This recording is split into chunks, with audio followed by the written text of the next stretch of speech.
안녕하세요. 사라자매입니다. 오늘 세 번째 음성 묵상 메시지를 남기게 되었습니다. 이 메시지는 원래 작년 21년 11월 1일자로 제가 페이스북 포스팅으로 나누었던 메시지입니다. 그때 제목이 구약 왕정시대 최악의 로얄 커플 땡땡 아합과 이세벨 featuring 하나님의 심판 이렇게 나눴는데요. 제가 지난번 음성 묵상 메시지에서 엘리야와 시돈의 과부 이야기에 대한 메시지를 나눴고 그 엘리야 선지자 엘리야가 활동했던 당시가 바로 이 아합 왕과 이 이세벨 왕비가 북이스라엘을 다스리던 상황이었습니다. 그래서 그 지난번 음성 묵상 메시지하고 오늘의 이 메시지하고 시대적 배경도 맞는 것 같아서 이 세 번째 음성 묵상 메시지로 나누고자 합니다. 오늘 배경화면으로는 제가 그린 이 포도송이하고요. 그 다음에 수국인데 네, 수국 제가 좋아하는 꽃 중에 하나입니다. 네, 그럼 메시지를 나눠 보겠습니다. 사실 제목에서 제가 적은 것처럼 정말 이 구약 시대에 가장 악했던 왕과 왕비 커플로 뭐 거의 이 아합과 이세벨을 능가할 커플이 있을까 싶습니다. 그래서 간단하게 이 아합과 이세벨에 대해서 성경 속에 나와 있는 이제 설명을 나누자면 열왕기상 16장에서 29절에서 34절에 잘 나와 있는데요. 요약하자면 우선 아합은 이 솔로몬 사후 이스라엘이 둘로 나눠졌죠. 그래서 북이스라엘과 남유다로 갈라진 상황에서 이 북이스라엘의 왕이 되었고요. 아합이 왕이 되고 나서 이제 현재 레바논인 시돈의 왕 엣바알의 딸 이세벨과 결혼을 하게 됩니다. 그래서 둘이 같이 바알을 섬기고 숭배하고 바알 신전도 짓고 바알 제단도 만들고 아세라 목상도 만들고 그래서 성경 묘사에 따르면 여호와 보시기에 이전 모든 사람들보다 더 많은 악을 행했다라고 되어 있습니다. 그리고 또 이 역사적 사실로도 또 성경 여기저기에도 나와 있지만 이 바알을 숭배하는 의식에서는 사실 산 사람을 제물로 바치는 인신공양 제사와 그 바알 신전 소속의 그 창녀들, 남창들과 성관계를 가지는 것도 포함이 됩니다. 그러니까는 이 바알을 숭배했다라는 말 안에 굉장히 하나님 보시기에 악하고 가증스러운 행위들이 많이 들어가 있는 거죠.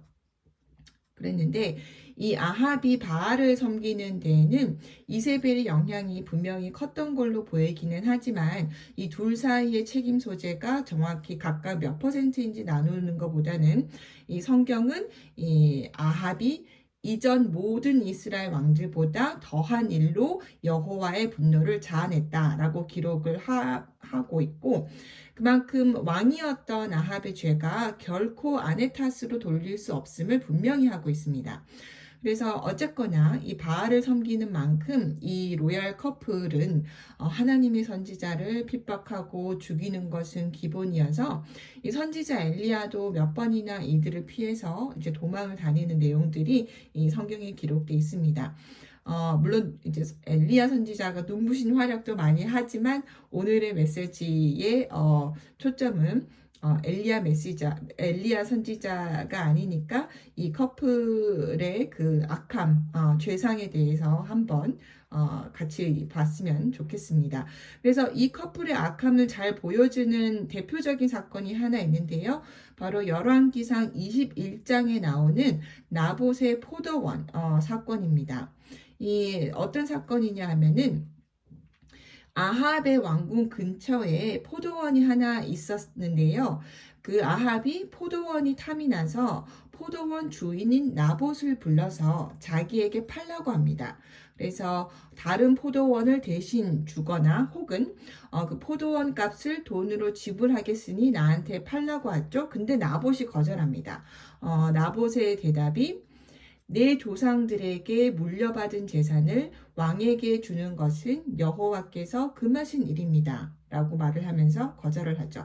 나봇의 대답을 들으면은 우리가 선뜻 이해가 안 될 수도 있는 거절입니다. 우리는 지금 현대의 자본주의 시장 경제에서 살고 있잖아요. 그래서 내가 가진 이 부동산에 대해서 상대가 대가를 지불하겠다는데 왜 하나님께서 금하신 일이라고 하면서 이 거래를 거부하는 걸까? 아합이 억지로 무력으로 뺏겠다고 하는 것도 아닌데 그냥 왕한테 팔기 싫어가지고 하나님 핑계를 댄 거는 아닐까? 이런 생각이 들 수도 있습니다.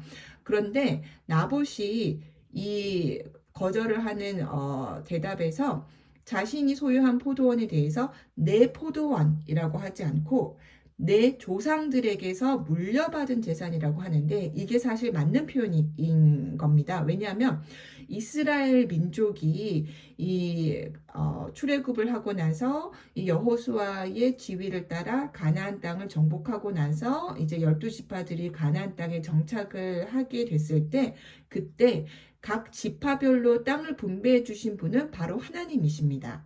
그래서 이 지파별 땅 분배에 관해서 하나님께서 미리 모세가 살아있을 때 모세에게 말씀을 주셨고 그리고 나중에 이제 여호수아 지휘 하에서 이스라엘 민족이 실제로 땅을 정복하고 나서 땅을 배분할 때도 하나님께서 모세에게 하셨던 말씀 그대로 지파별로 땅을 배분합니다. 그래서 여호수아 11장 23절 새 번역을 보면은 여호수아는 주님께서 모세에게 말씀하신 대로 모든 땅을 점령하고 그것을 이스라엘 지파의 구분을 따라 유산을 주었다. 그래서 그 땅에서는 전쟁이 그치고 사람들은 평화를 누리게 되었다. 여호수아 14장 5절 새 번역에서도 같은 말을 합니다. 이스라엘 자손은 주님께서 모세에게 명하신 대로 그 땅을 나누었다. 그리고 땅을 분배해 주시면서 하나님은 모세에게 이런 말씀도 남기시는데요. 신명기 20장 14절 이 쉬운 성경 NIV 버전으로 보면은 내 하나님 여호와께서 내게 주어 차지하게 하시는 땅, 곧 내 소유가 된 기업의 땅에서 조상이 정한 내 이웃의 경계표를 옮기지 말지니라. 그래서 이 조상이 정한 이웃의 경계표를 옮기면 안 된다라고 분명히 돼 있죠. 그리고 또 이 법이 얼마나 중요했는지는 모세가 이 법을 어기는 자에게 저주가 있으리라는 것을 이스라엘 온 민족이 선포하게 하는 장면에서 가늠해 볼 수가 있겠습니다. 마찬가지 쉬운 성경으로 신명기 27장 17절에 보면 그의 이웃의 경계표를 옮기는 자는 저주를 받을 것이라 할 것이요 모든 백성은 아멘 할지니라.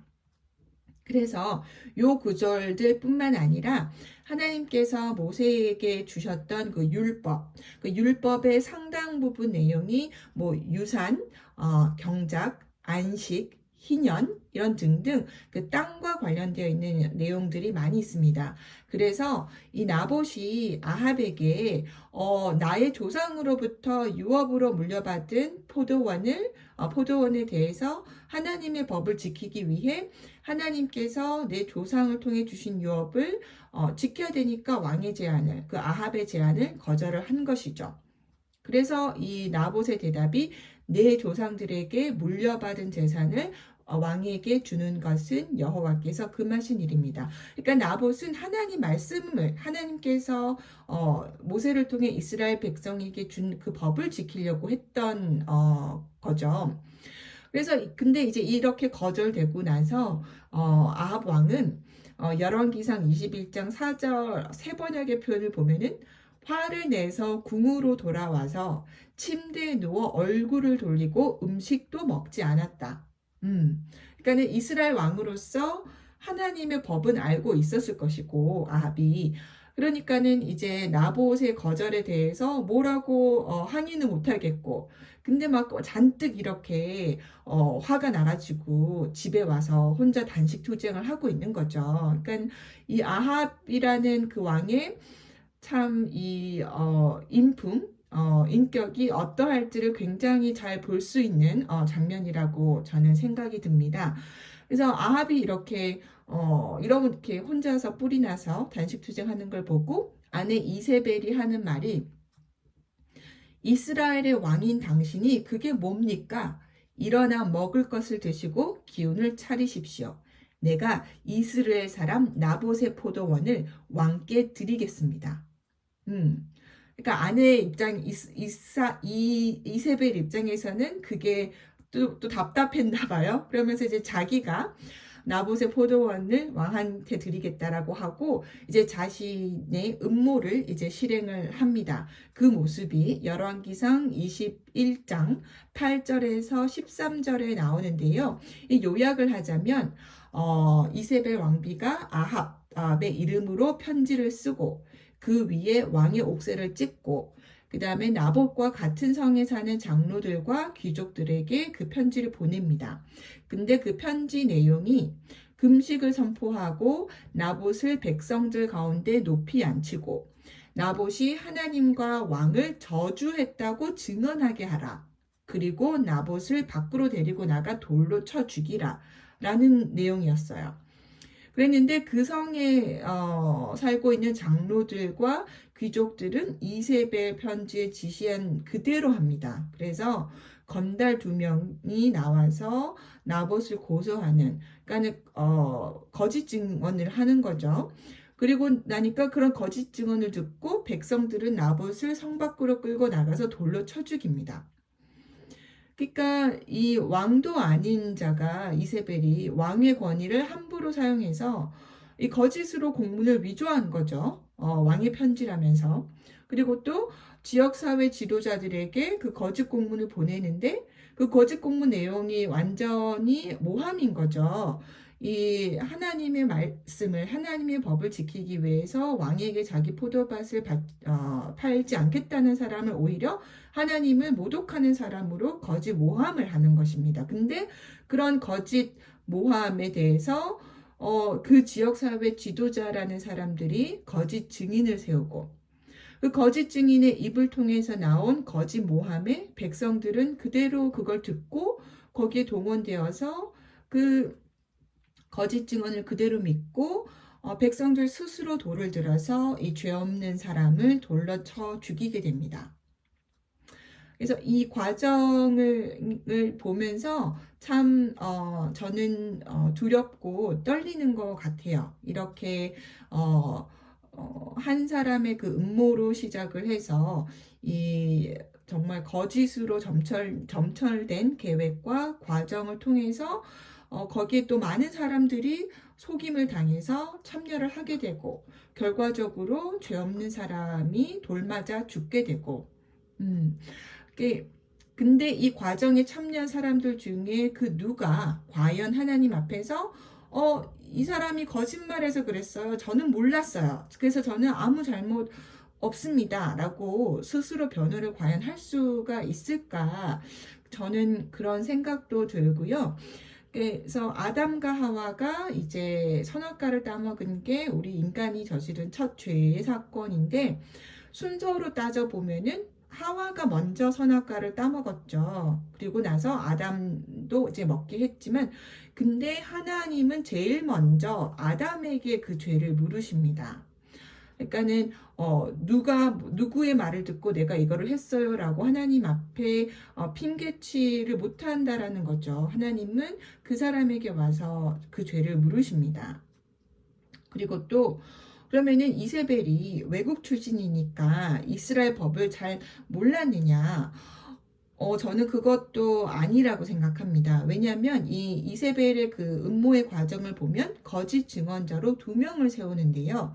이것 또한 하나님께서 모세에게 주신 법을 악용한 것이라고 저는 보여집니다.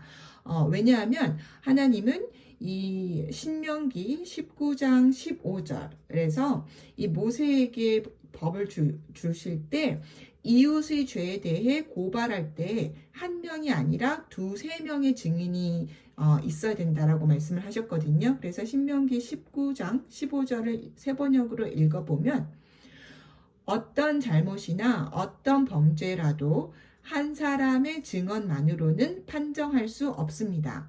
두세 사람의 증언이 있어야만 그 일을 확정할 수 있습니다.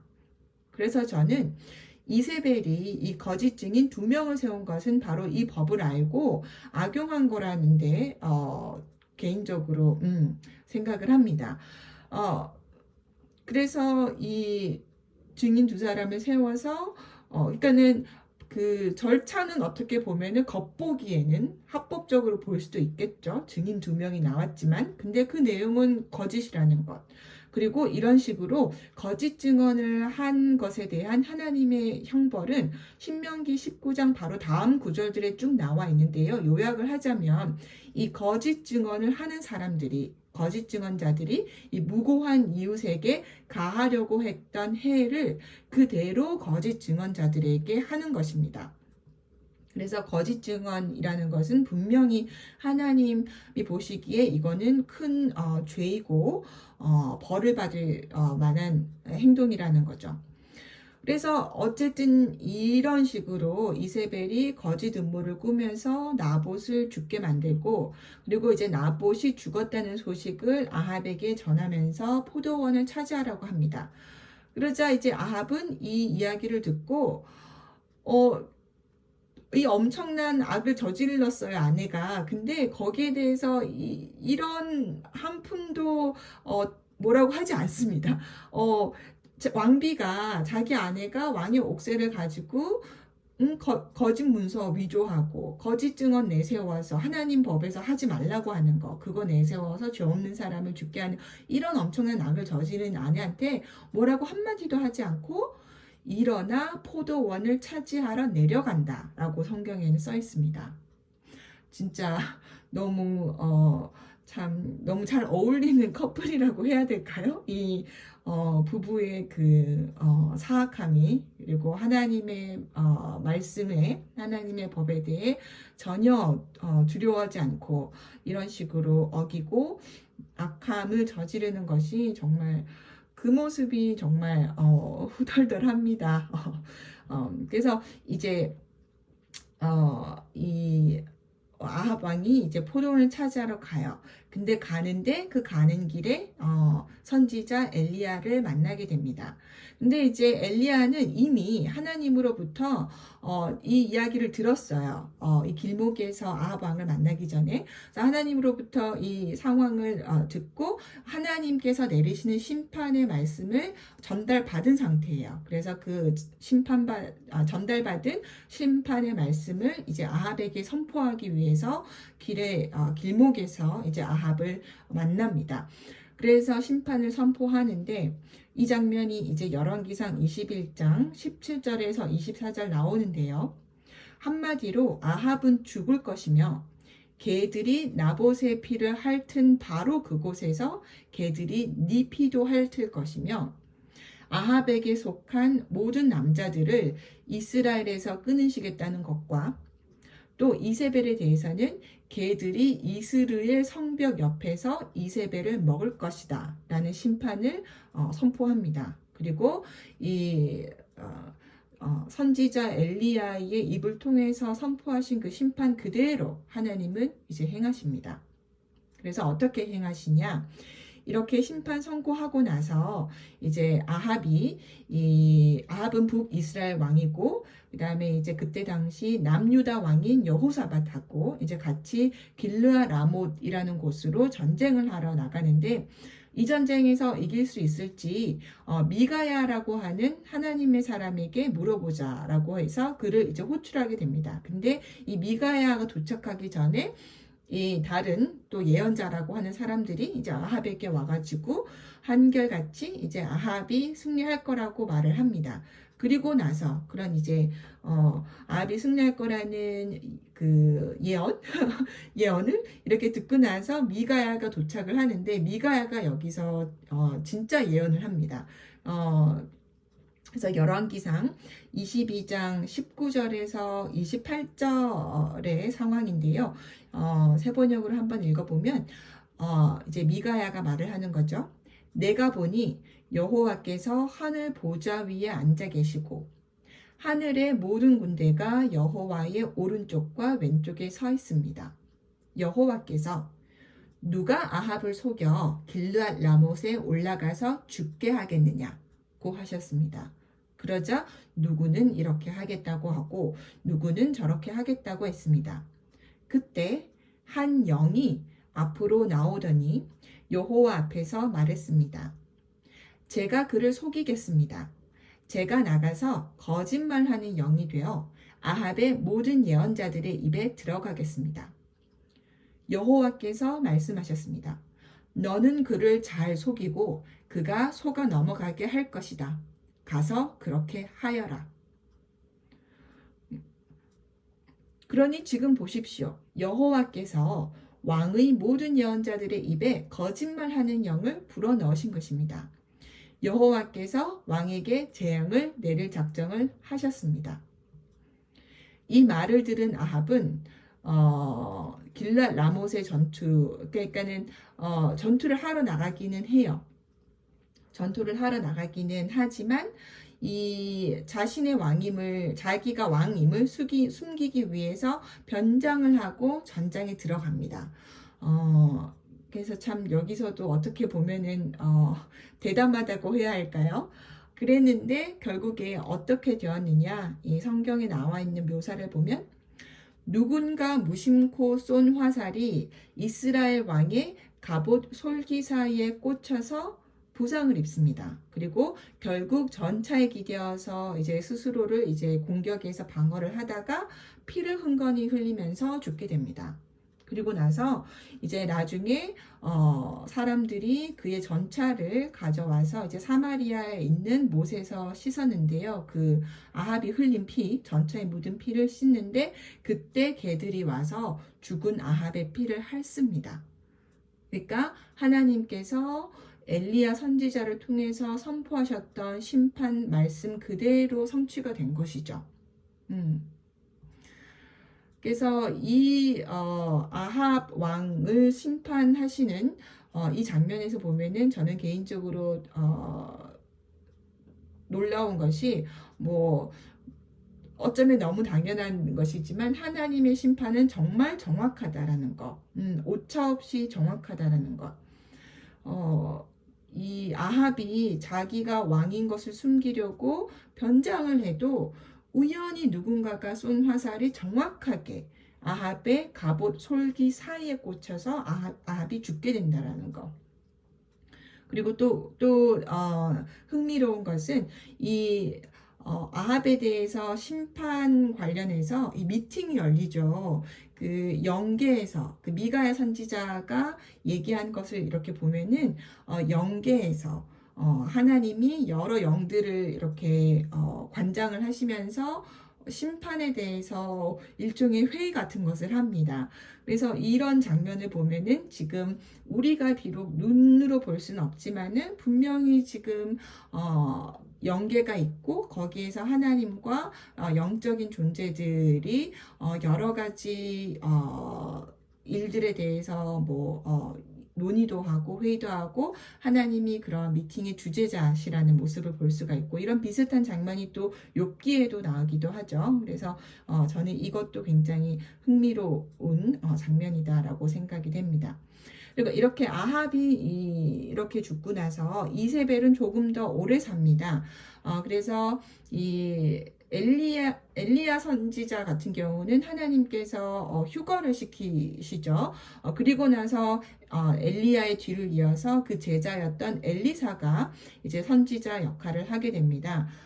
그래서 하나님께서 이세벨에 대해서는 선지자 엘리사를 통해서 예후라고 하는 그 장군을 기름 붓게 하십니다. 그래서 이 예후를 이스라엘 왕으로 세우시고 아합의 집을 치게 하시는데요.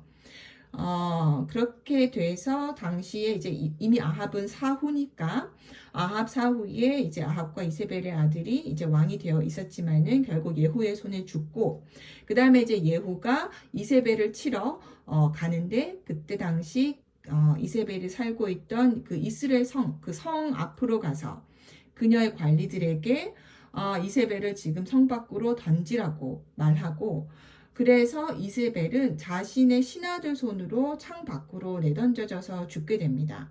그리고 나서 그 이세벨의 시신이 말에 의해 짓밟히고 개들이 그 시신의 살을 먹어서 정말 해골과 발과 손바닥만 남아서 장사 지낼 것조차 남지 않게 되었다라고 이 열왕기하 9장 30절에서 37절은 묘사를 하고 있습니다.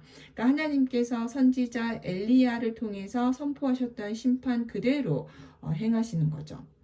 그래서 이 두 커플을 보면 이 로얄 커플을 보면 아합은 유대인 혈통으로 태어나서 비록 분열 왕국이기는 했지만 그래도 이스라엘 왕의 자리까지 올라가 놓고는 바알을 숭배하는 이방인 아내를 맞이를 해서 같이 오히려 바알을 숭배하고 하나님의 선지자들을 잡아 죽이고 정말 백성들의 민생을 힘들게 하고 이런 악들을 많이 저질렀고 결과적으로는 하나님으로부터 철저하게 심판을 받았습니다.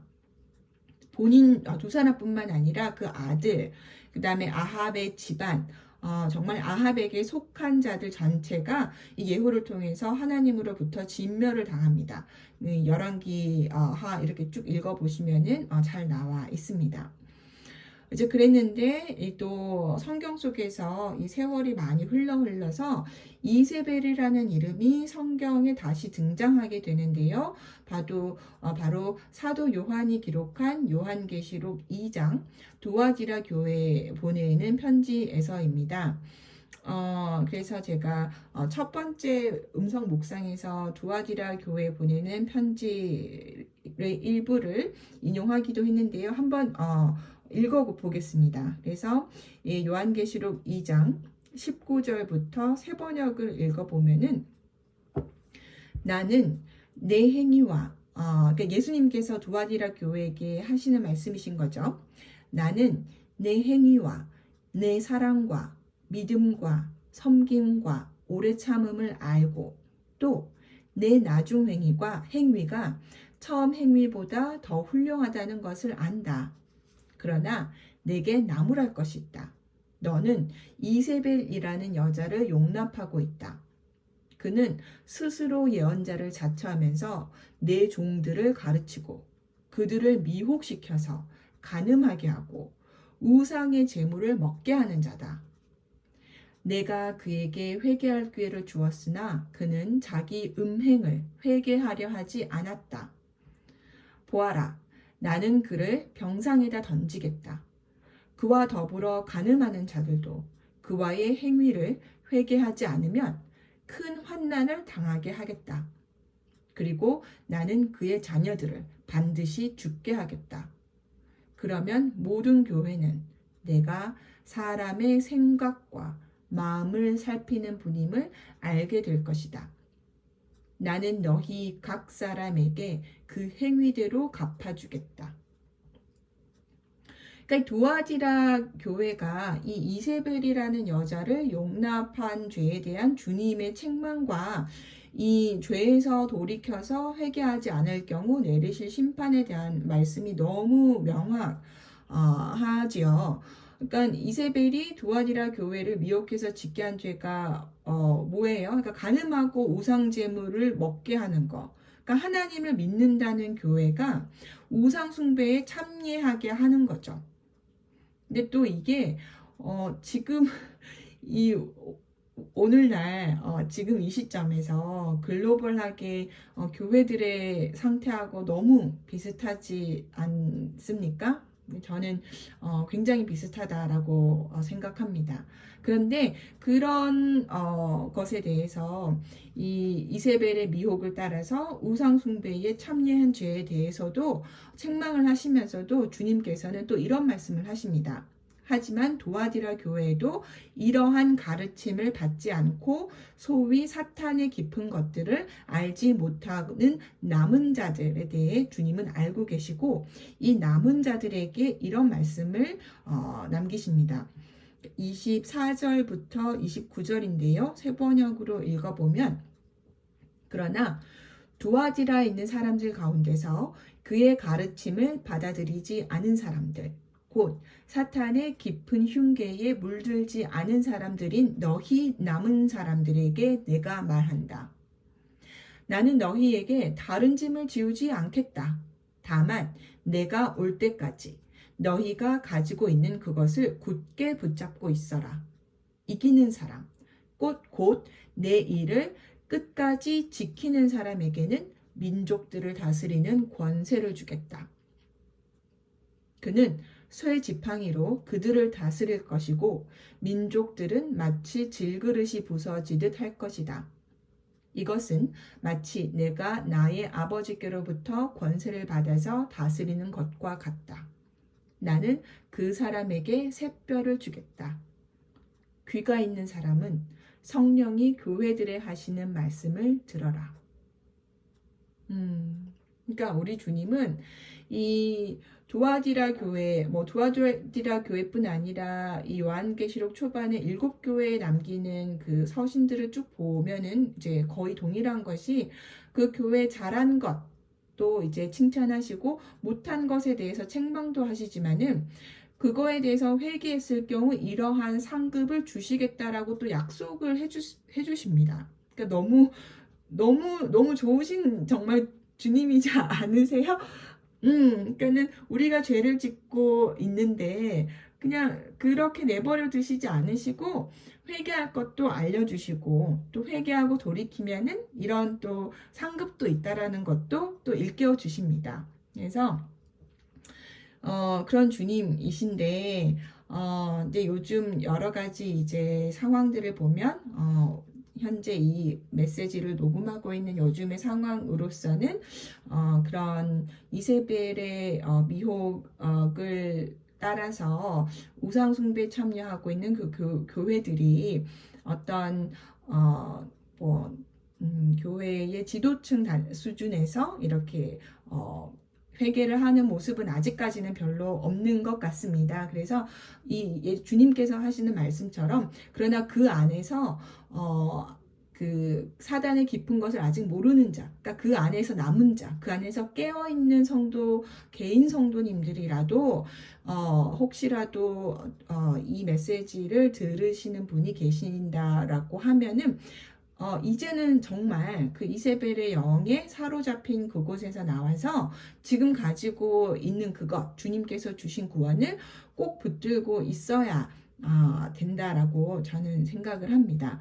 아합의 심판에서 우리가 봤듯이 하나님은 아합을 심판하실 때 아합에게 속한 모든 자들을 심판하셨습니다.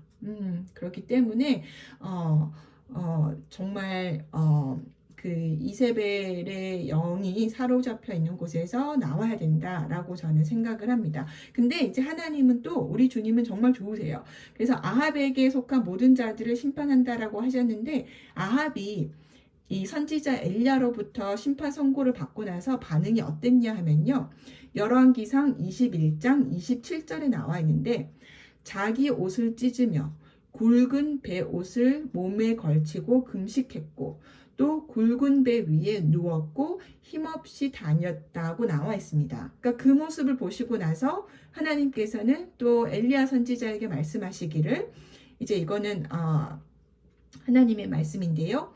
아합이 내 앞에서 겸손해진 것을 보느냐?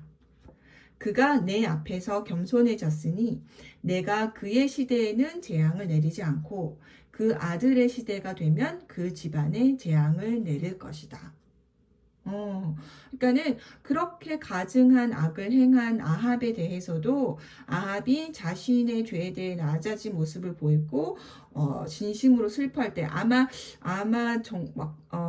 자기가 이제 심판 받는다고 생각하니까 슬퍼한 것 같기는 해요. 이 아합이라는 사람은. 근데 이제 그런 모습에 하나님께서는 여전히 자비를 베푸신다는 거죠.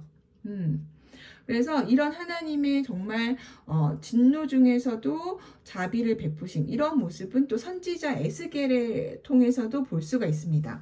그래서 하나님께서는 에스겔 선지자를 통해서 이스라엘의 배도에 대해서 심판을 선포하시는데요.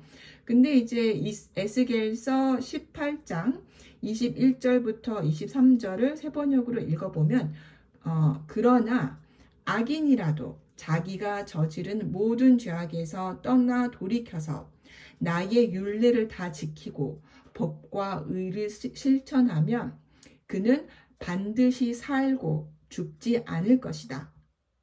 그가 지은 모든 죄악을 내가 다시는 더 기억하지 않을 것이다. 그는 자신이 지킨 의 때문에 살 것이다.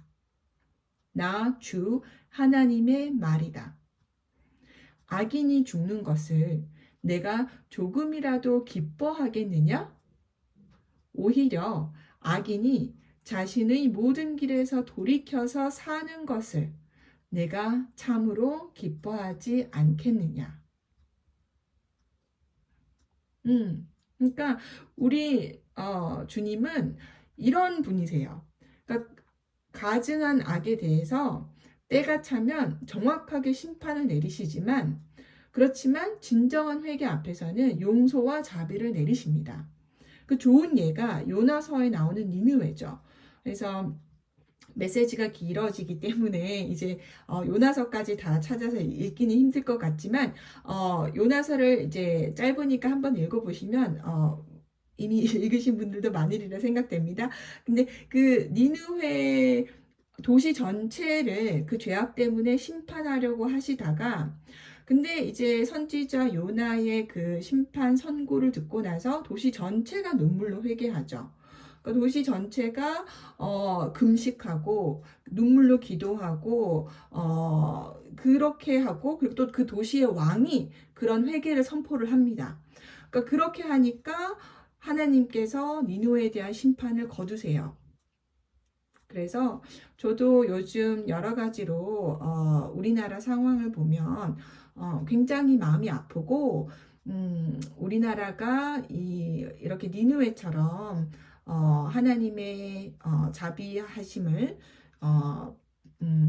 하나님의 용서와 자비를 구하고 그래서 돌이키고 그렇게 되기를 바라지만 지금 이 시점에서는 아직은 그런 모습이 별로 보이는 것 같지는 않습니다. 그래서 지금 이 시점에서는 정말 개인 성도님들이라도 진정으로 정말 하나님을 경외하고 사모하고 하나님 법과 말씀을 소중하게 지키고자 하시는 분들은 개개인이 이 아합의 집에서 이세벨의 성에서 나와서 스스로를 구별하고 하나님 앞에 정말 엎드려서 하나님의 자비하심을 구하고 하나님께 꼭 붙어 있어야 하는 때라고 저는 생각을 합니다. 혹시라도 나중에 또 이 메시지를 들으시는 분께서 비슷한 상황에 있다라고 하시면은 그런 결단을 하시기를 저는 진심으로 소망을 합니다. 그래서 정말 우리 주님께서 이 두아디라 교회에게 주신 말씀처럼 또 제가 그 첫 번째 묵상에서도 나눈 것처럼 주님 오실 때까지 끝까지 이기는 자들에게 주님께서 함께 민족들을 다스리는 권세를 주신다는 그 약속을 꼭 붙들고 그렇게 각자가 끝까지 이기는 자가 되기를 오늘도 진심으로 소망하고 축원합니다. 그래서 이것으로써 오늘의 음성 메시지를 마치도록 하겠습니다.